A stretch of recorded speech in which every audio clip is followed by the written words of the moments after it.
One of my favorite ways as a DM to improve my players' roleplay is to ask them to roll a d10 when the situation calls for it.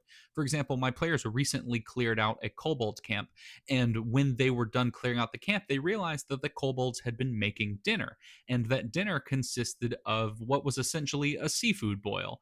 And one of the players was a tabaxi, so he smelled it and he was very interested and he was all about that food and just started sitting down and digging in. Now, it didn't matter to him that there were kobold recipes. It didn't matter to him that these monsters had made this food. He just saw seafood, smelled it, said, good enough. And I asked him to roll a d10, and he rolled like a six. And so he was like, yeah, actually, this is a pretty solid meal, even though the monsters made it.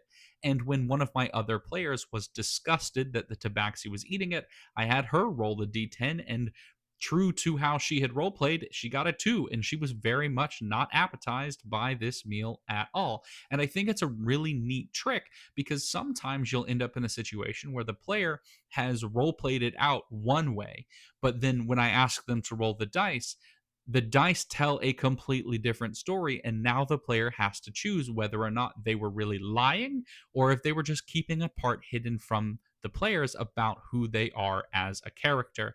And I think that this adds a really nice depth of flavor to those kind of weird one off interactions.